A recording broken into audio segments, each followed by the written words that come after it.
Tara, luto tayo ng hipon, mabilisan lang. Shoutout nga pala sa mga allergic dyan.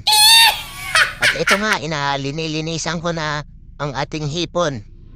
Natanggalan ko ng bituka at ginugupitan ng mga buhok-buhok.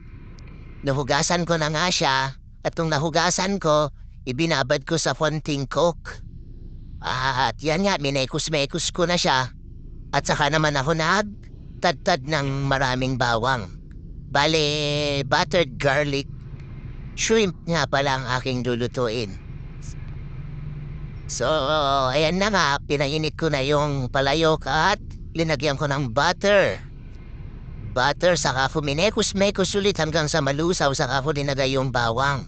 At minekos-mekos ko na naman siya mga insan. Minekos-mekos ko at linagay ko na rin dyan yung ating hipon. O, yan nga. At walang katapusang mekos-mekos na yan, insan. Mekos-mekos na yan, insan. At linagyan ko na rin siya dyan ng paminta at seasoning. Another mekos-mekos na naman ulit yan. At maglalagay na nga rin ako dito ng oyster sauce, mga insan. At yan nga, minekos-mekos na naman ni insan yan. Sobra na masarap yan, insan. Mekos-mekos na naman. At linagyan ko na nga siya ng Mountain Dew, baka naman. At yan nga, hinayaan ko siyang kumulo. At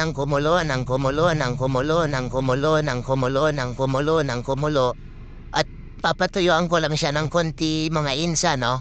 Ayan na nga. At konting mekos-mekos lang. Mekos-mekos hanggang sa maluto.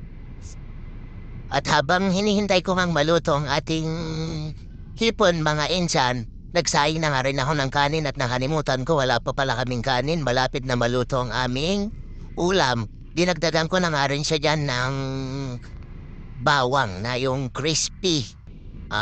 Para maglasa lalo ang ating garlic butter.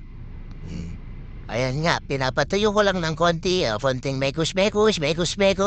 Mekos-mekos na yan, mga insan, no? Sobra na masarap yan, insan.